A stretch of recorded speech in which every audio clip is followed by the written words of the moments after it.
You know, where I attend church, we have an unofficial tagline that says, "We are better together." And I love that because the reality is we are. I might be going through something, you might be going through something, but what is the probability of us going through the same thing at the same time?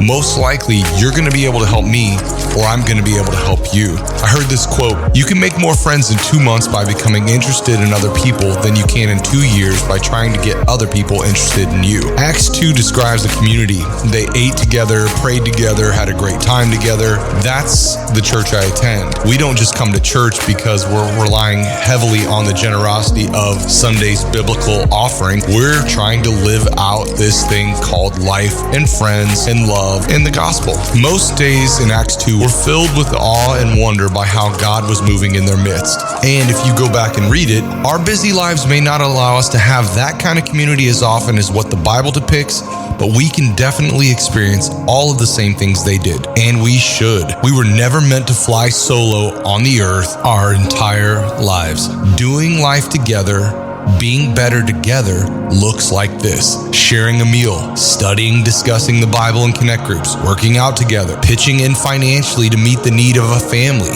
which we just did at our church in the student ministry, attending a ball game, hanging out together, asking hard questions, cleaning a friend's house after a death in the family, sending an encouraging text to a friend after a hard day, offering a much needed hug to a devastated friend, having communion as we remember Christ's sacrifice, traveling together, praying around the clock for a specific need, laughing so hard until we cry, watching the Ohio State football games, whatever it might be, and all of those things and more, we have our community.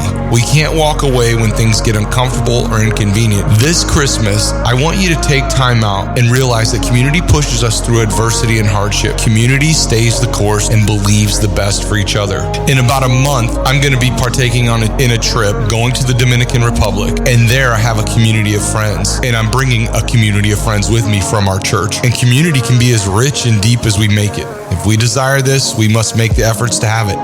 Godly, Christ-centered relationships are messy because people are messy. Bottom line, that's what I've learned on this earth.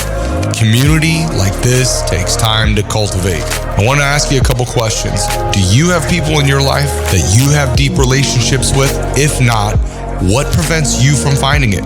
Write down any revelation that God speaks to you through this passage today, or a devotional, or the podcast. And I've got to tell you, I've gotten to the habit of praying for stuff that I know I can pull off if God doesn't. Call it fear, call it unbelief, both are insufficient. It's time for you and I to pray for the mountains to move instead of the anthills.